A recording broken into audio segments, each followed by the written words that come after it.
हिंदुस्तान का कोई नागरिक ऐसा नहीं होगा जिसने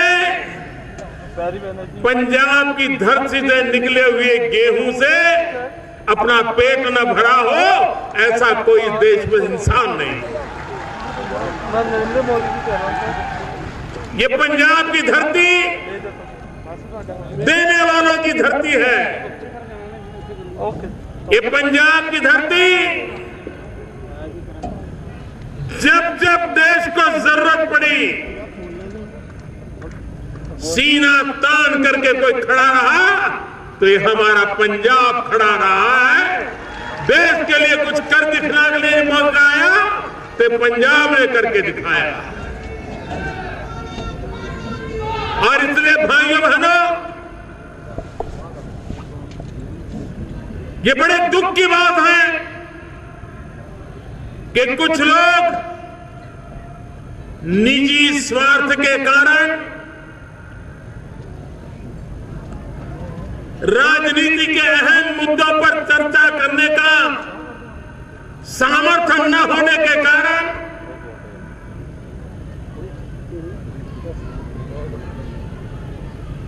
किसी न किसी कारणवश इस चुनाव में पंजाब की आन बान शान पर दाग लगाने की कोशिश कर रहे हैं। पूरे पंजाब को बड़ा बुरा कहने पर तुले हुए हैं। और पीड़ा तो तब होती है कि जिस देश की सेना पंजाब के वीरों के कारण,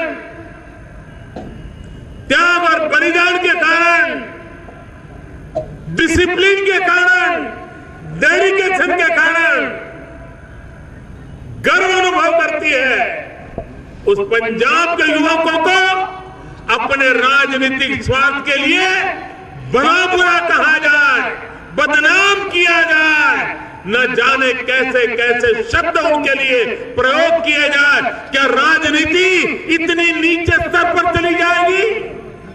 मैं पंजाब के नौजवानों से आज कहना चाहता हूं,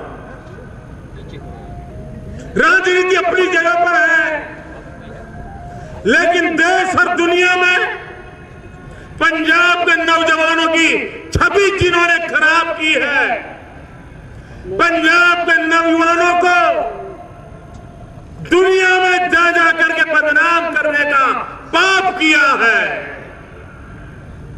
ऐसे लोगों को पंजाब के वास्ते,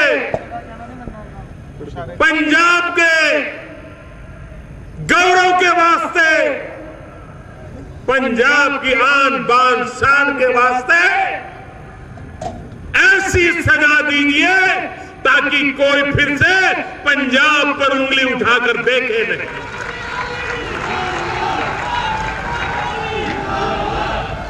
भाइयों बहनों, हिंदुस्तान ने आतंकवाद का दौर भी देखा है, पंजाब में हिंदू सिख एकता को संकट का दिन भी देखा है, निर्दोषों को मरते हुए देखा है, लेकिन उसके बावजूद भी हिंदुस्तान के किसी बेटे ने पंजाब पर शक नहीं किया। पंजाब की आन बान शान पर दाग लगाने का किसी ने प्रयास नहीं किया था। इतने बुरे हाल आए थे, उसके बाद भी पंजाब पर भरोसा पूरे हिंदुस्तान ने हमेशा हमेशा रखा था। आज उसी पंजाब को कटघरे में खड़ा कर दिया जाए। पंजाब के स्वाभिमान के लिए, पंजाबियों के स्वाभिमान के लिए, पंजाब के नौजवानों के गौरव के लिए, पंजाब को बदनाम करने वालों को सजा करने के लिए ये चुनाव है। और इसलिए मैं भाइयों बहनों आज जालंधर की धरती से पूरे पंजाब को आह्वान करता हूं, भाइयों बहनों, देश में दलों को भी देखा है और आपने नेताओं को भी देखा है। ये कांग्रेस पार्टी पता ही नहीं चल रहा है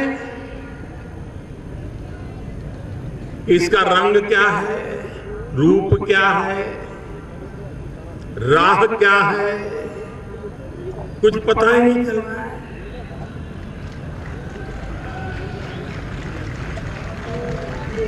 पानी रे पानी, तेरा रंग कैसा। आप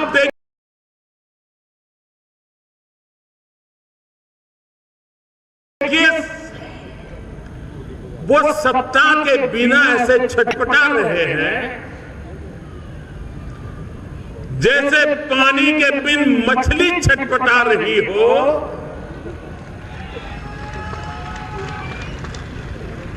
परेशान परेशान महसूस हो रहे हैं। 5 साल पहले जब चुनाव चल रहा था वो घर में बैठे बैठे तय करके बैठ गए थे, दर्जी को बुला लिए थे, कपड़ों की सिलाई करवा रहे थे, शपथ लेना है।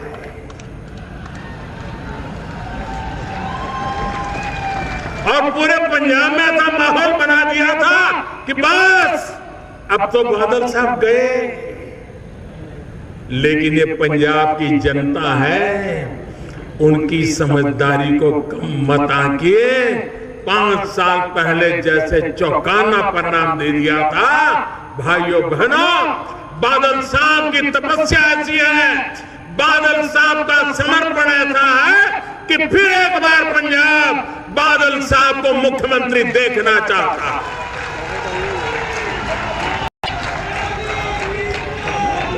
और मुझे विश्वास है कि पंजाब की जनता ऐसे वरिष्ठ नेता बादल साहब का मार्गदर्शन में और नई ऊंचाइयों का संकल्प करेगा, ये मेरा पूरा विश्वास है। भाइयों बहनों, ये कांग्रेस पार्टी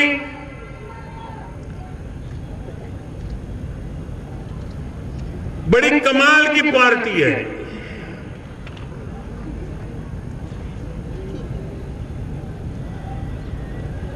वो बंगाल में चुनाव लड़ने गए,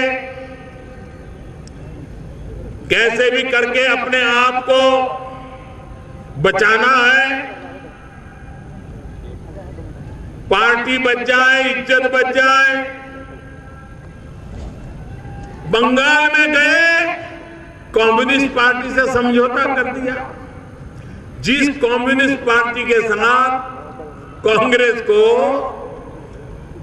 50 साल से लगातार राजनीतिक लड़ाई चलती रही, लेकिन सत्ता भूख ऐसी थी कि वहां जाकर के बैठ गए उनके साथ, और उन्होंने जो टुकड़ा फेंका, ठीक है भाई इतना सही, हमें संभाल लो, बचाओ, हमें बचाओ। अभी उत्तर प्रदेश में आपने देखा होगा, उनकी पार्टी महीनों तक गांव गांव रथ लेकर के चलती रही, यात्रा निकाली, और समाजवादी पार्टी को जितना कोसा जा सकते कोसा, समाजवादी पार्टी की सरकार के खिलाफ जितना बोल सकते हैं बोला, भीड़ को उत्तेजित करने के लिए जिस भाषा का प्रयोग करना पड़े किया। लेकिन उन्होंने देखा कि जनता तो स्वीकार नहीं कर रही है, ये परिवार में फूट पड़ गई है, बीच में अगर घुस सकते हैं तो घुस जाओ। वो उन्होंने अपनी मुंडी वहां मार ली। कोई उसूल नहीं, कोई नियम नहीं।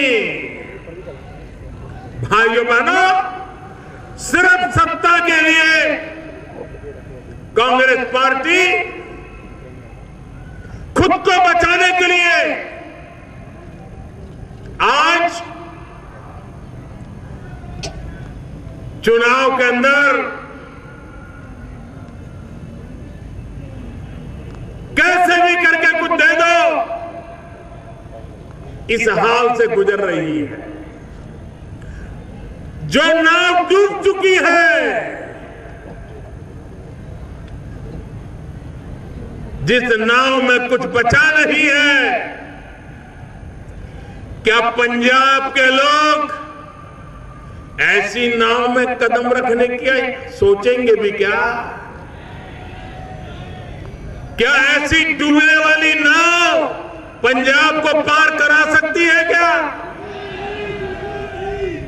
और इसलिए भाइयों बहनों, ये कांग्रेस एक इतिहास है, कांग्रेस एक बीती हुई बात है। कांग्रेस वो आखिरी सांस पे अपना गुजारा करने वाला दल है, उससे कुछ होने वाला नहीं। राजनीतिक जीवन में उसूल होते हैं। ये बादल साहब जब पहली बार मुख्यमंत्री बने तो हिंदुस्तान में इस बात की चर्चा थी कि सबसे छोटी आयु के मुख्यमंत्री, उनके विषय में बार बार कहा जाता था कि सबसे छोटी आयु के मुख्यमंत्री, और तब से लेकर के अब तक तपस्या करते करते सबसे वरिष्ठ मुख्यमंत्री, ये भी हिंदुस्तान में उनको कहा जाता है। आप कल्पना कर सकते हैं, जब हिंदू सिख एकता में दरार पड़ गई थी और उसको चौड़ी करने के लिए राजनीति चल रही थी, तब हिम्मत करके हिंदू सिख एकता ये मेरी प्राथमिकता है, उस मुद्दे को लेकर के सार्वजनिक जीवन में जीने का प्रयास बादल साहब ने किया।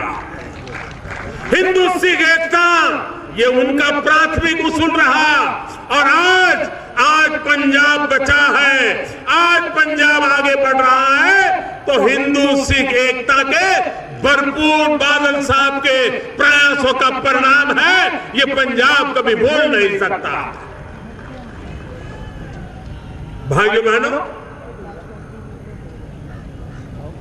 ढेर सारे लोग मिलेंगे, दल बदलना ये उनका मानो हर चुनावी उत्सव होता है। जहां पर कुछ रोशनी नजर आए तो भाग करके जाना, ऐसे बहुत दल और दलों के लोग देखे हैं आपने। कांग्रेस पार्टी तो पूरी की पूरी बंगाल में कम्युनिस्टों के पास भागो, उत्तर प्रदेश में सपा के पास भागो। ये बादल साहब देखिए, इतने सालों का सार्वजनिक जीवन, न दल बदला न दिल बदला, अपने आप को पंजाब को समर्पित करके रखा। और इसलिए भाइयों बहनों, सार्वजनिक जीवन में ऐसी अड़कता बहुत कम मिलती है जो बादल साहब ने दिखाई है। और जब मैं मुख्यमंत्री था तब भी, जब मैं पंजाब में पार्टी के प्रभारी के रूप में जब यहां रहता था, बादल साहब की उंगली पकड़ करके चलता था। और आज मैं प्रधानमंत्री बना हूं तब भी मेरी और बादल साहब की कोई मुलाकात ऐसी नहीं हुई है, कोई ऐसा अवसर नहीं आया है जिसमें बादल साहब ने किसानों के मुद्दों की मेरे से चर्चा न की। यानी उनके जहन में, उनके दिल दिमाग में किसान किसान किसान, गांव गरीब, उसका विकास, ये बातें दिन रात उनके दिल में रहती है और उसके लिए कुछ कर गुजरने का इरादा रहता है। भाइयों बहनों, पंजाब, यहां के किसान को अगर पानी मिल जाए तो मिट्टी में से सोना पैदा करके दिखाने वाला मेरा किसान है यहां। और किसानों के विकास को लेकर के दिल्ली में सरकार जो बैठी है, अभी अभी आपने देखा होगा, ये नोटबंदी के बाद हमने निर्णय किया किसानों के कर्ज में जो ब्याज है, सैकड़ों करोड़ रुपयों का बोझ दिल्ली में भारतीय जनता पार्टी की एनडीए की सरकार उठाएगी और किसानों का ब्याज माफ कर दिया जाएगा। हमने बीमा पॉलिसी लाई। आज हिंदुस्तान का किसान पहली बार कृषि बीमा का लाभार्थी हुआ है। कोई भी संकट आ जाए, ओले गिर जाए, बारिश आ जाए, बारिश न आ जाए, कीड़े पड़ जाए, अगर किसान की फसल को नुकसान होता है तो भारत सरकार ने बीमे की ऐसी योजना बनाई कि किसान को उसका मुआवजा मिल जाए और मेरे किसान को कोई तकलीफ ना हो। भाइयों बहनों, हमारे देश में यूरिया, हम सब जानते हैं, जब यूरिया की जरूरत होती है किसान को काले बाजारी से लेना पड़ता था। यूरिया के लिए कतार लगानी पड़ती थी और राज्य सरकार, भारत सरकार एक दूसरे को आरोप प्रत्यारोप करते रहते थे। दिल्ली में बैठे हुए लोग कहते थे हमने तो यूरिया भेज दिया, राज्य वाले कहते थे यूरिया मिला नहीं। यही झगड़े चल रहे थे। भाइयों बहनों, आज मैं बड़े संतोष के साथ कहता हूं कि पिछले 2 साल से हिंदुस्तान में यूरिया के लिए कहीं किसानों को कतार में नहीं खड़ा रहना पड़ा। यूरिया के लिए कहीं लाठीचार्ज की नौबत नहीं आई। यूरिया के लिए हिंदुस्तान के किसान को कहीं पर काले बाजारी से खरीदने की नौबत नहीं आई। ये कैसे हुआ? रातों रात कारखाने नहीं लगे, रातों रात यूरिया का उत्पादन नहीं बढ़ा है। हमने चोरी को रोका है, भ्रष्टाचार को रोका है, बेईमानी को रोका है और उसके कारण जो यूरिया कारखानों में चला जाता था, केमिकल फैक्ट्रियों में रॉ मटेरियल के रूप में चला जाता था, हमने यूरिया का नीम कोटिंग कर दिया और नीम कोटिंग करने के कारण अब 1 ग्राम यूरिया भी खेती के सिवाय किसी के काम आ नहीं सकता है और इसलिए यूरिया की चोरी बंद हो गई और किसानों को उसका लाभ हो गया। जब नीम कोटिंग यूरिया दिया तो मैंने कमेटी बिठाई। मैंने कहा जरा अध्ययन करो भाई, क्या फायदा हुआ है। मार्केट में तो फायदा हुआ, यूरिया उपलब्ध हुआ, भ्रष्टाचार खत्म हुआ, लेकिन किसान को भी प्रति एकड़ यूरिया की आवश्यकता कम हो गई, प्रति एकड़ उसकी उत्पादन में वृद्धि हो गई। किसान के तो दोनों हाथ में लड्डू आ गए। ये काम करना, ये दिल्ली में बैठने के बाद 2 साल के भीतर भीतर हमने करके दिखाया। भाइयों बहनों, हमारी समस्याओं का समाधान विकास में है। अगर राजनीति करनी है तो विकास की करो, विनाश की राजनीति तो 70 साल तक देश ने देखी है और उस बर्बादी का फल आज देश की युवा पीढ़ी भुगत रही है।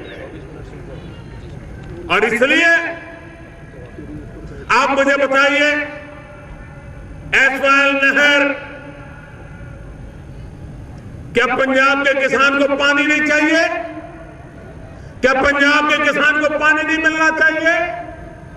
जो हिंदुस्तान का पेट भरता है उस किसान की धरती मां को पानी से भरना नहीं चाहिए? भाइयों बहनों, किसान को पानी मिलना चाहिए और इसलिए हमने एक बहुत बड़ा हिम्मत से फैसला किया है कि सिंधु नदी का पानी जिस पर हमारा हक है, जो पानी पाकिस्तान में चला जाता है, हिंदुस्तान के हक का पानी हम लाएंगे और पंजाब की धरती को वो पानी देंगे। भाइयों बहनों, हम उस प्रकार से काम करने वाले लोग हैं जिसके दिल दिमाग में विकास भरा पड़ा है, हिंदुस्तान की भावी पीढ़ी का भाग्य बदलने का फैसला। भाइयों बहनों, अभी बादल साहब बता रहे थे, जब सर्जिकल स्ट्राइक हुई उसके कुछ दिन बाद मुझे लुधियाना आने का अवसर मिला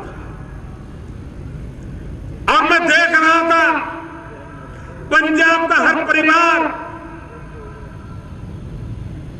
अपने आप में विजय का एहसास कर रहा था, गर्व कर रहा था, क्योंकि पंजाब वीरों की धरती है।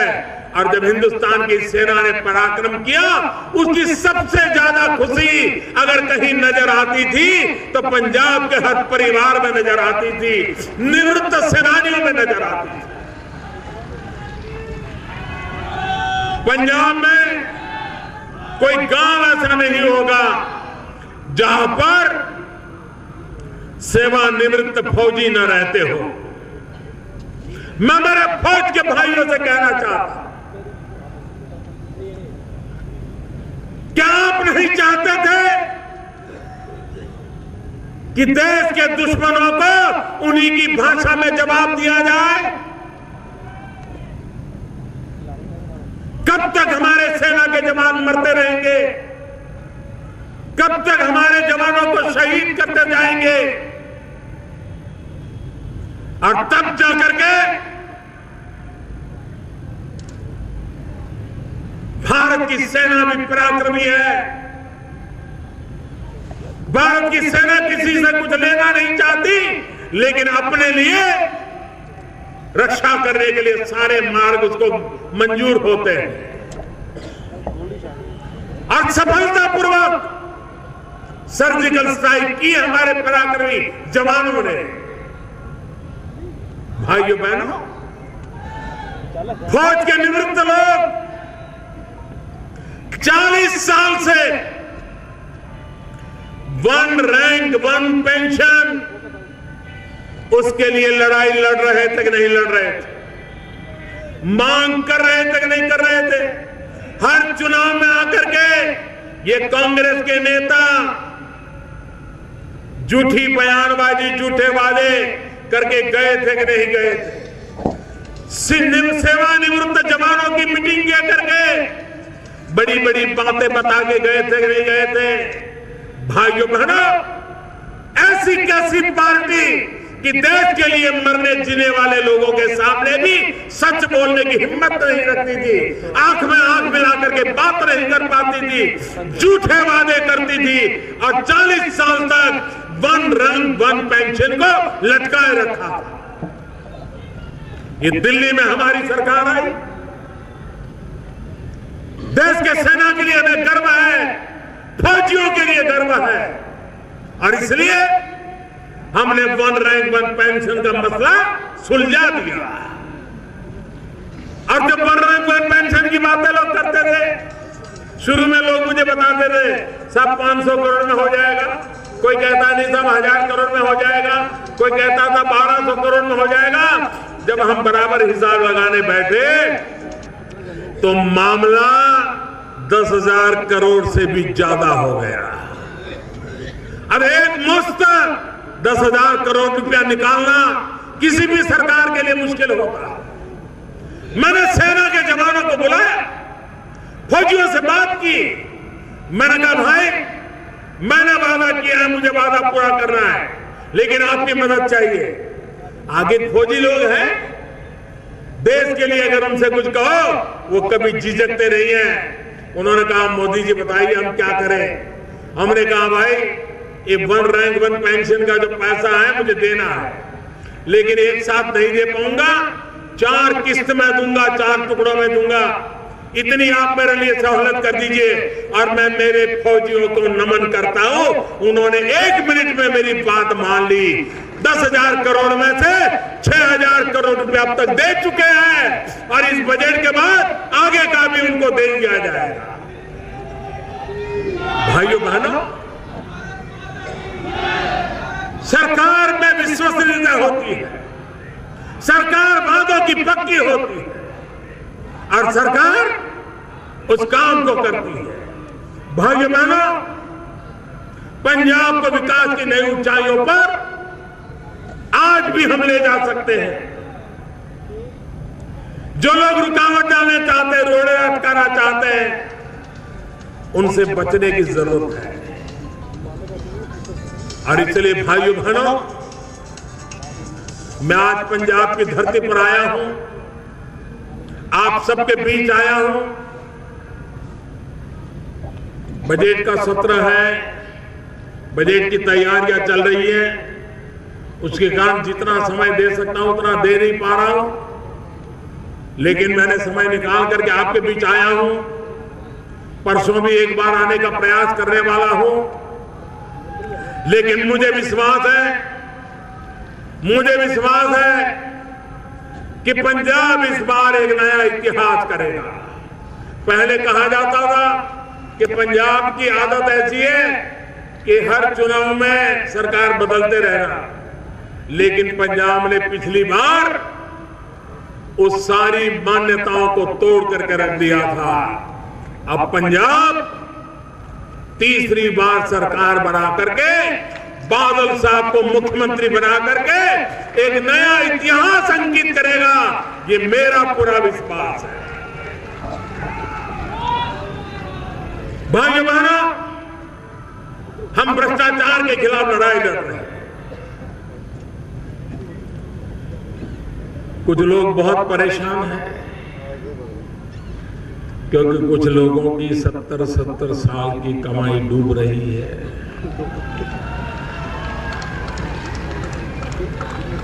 लूट करके जमा किया, वो खतरे में पड़ गया है। अभी तक वो पचा नहीं पा रहे।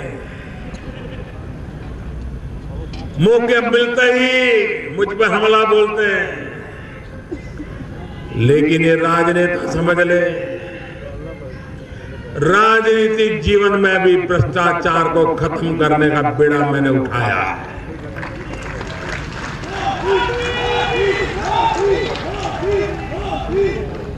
ये भ्रष्टाचार देश के युवाओं के भविष्य के साथ खिलवाड़ करता है। ये भ्रष्टाचार गरीबों के हक को छीन लेता है।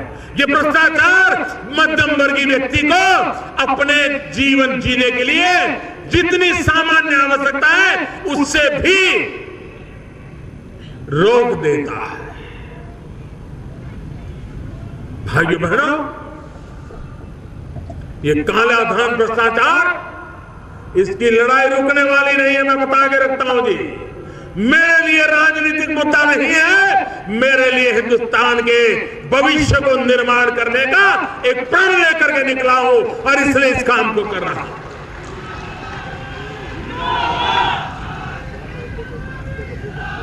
हर दिन खबर आती है, इतने पकड़े गए। एक जमाना था, जरा 2014 के अखबार निकाल दीजिए, यूपीए की सरकार थी, 2012, 13, 14 मई तक के अखबार निकाल दीजिए।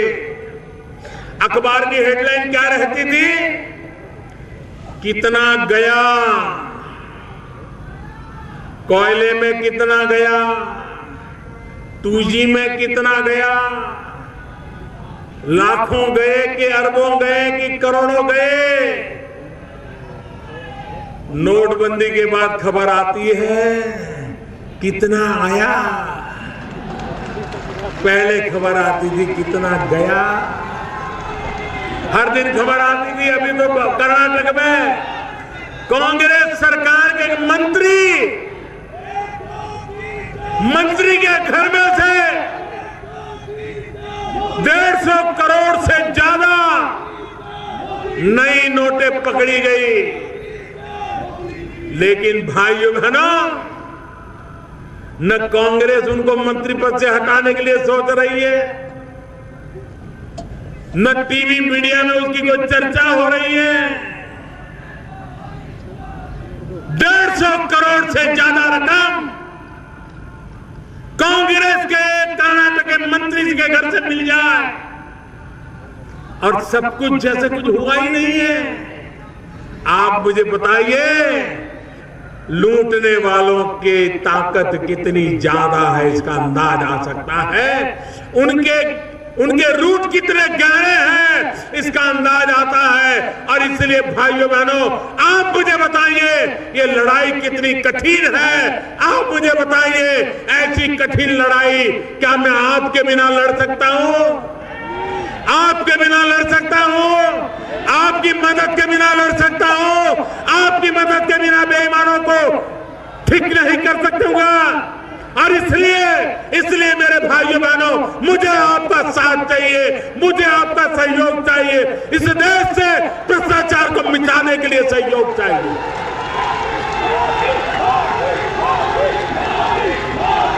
एक ऐसी सरकार आई है दिल्ली में जो दम रखती है, ऐसी बड़ी बड़ी ताकतों से लड़ने का दम रखती है।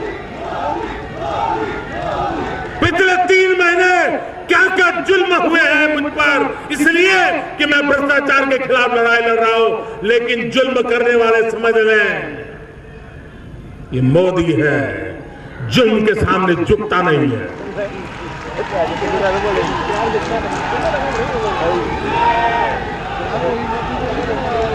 मैं लड़ाई लड़ रहा हूं, देश के लिए ईमानदारी की लड़ाई लड़ रहा हूं, ये गरीबों के हक की लड़ाई लड़ रहा हूं,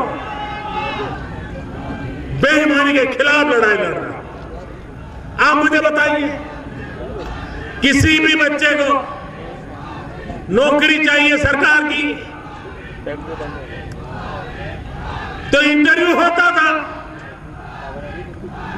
अब मुझे बताइए 1 मिनट के इंटरव्यू में क्या पता चल जाता है ये कौन है, कैसा है और उसको रख लो?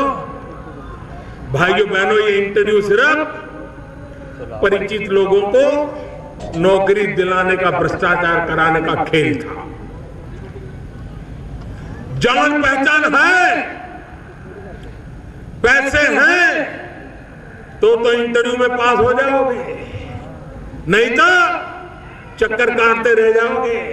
भाइयों बहनों, दिल्ली में एक ऐसी सरकार आई, हमने आकर के तय कर दिया कि वर्ग 3 और 4 जिसमें सबसे ज्यादा नौकरियां होती है, कोई इंटरव्यू नहीं करेंगे। तुमने पढ़ाई की है, अच्छे मार्क होंगे तो तुम्हें नौकरी मिल जाएगी। गरीब विधवा मां का बेटा घर बैठे नौकरी प्राप्त करने लग गया। भाइयों बहनों, आपको मालूम है हमारे देश में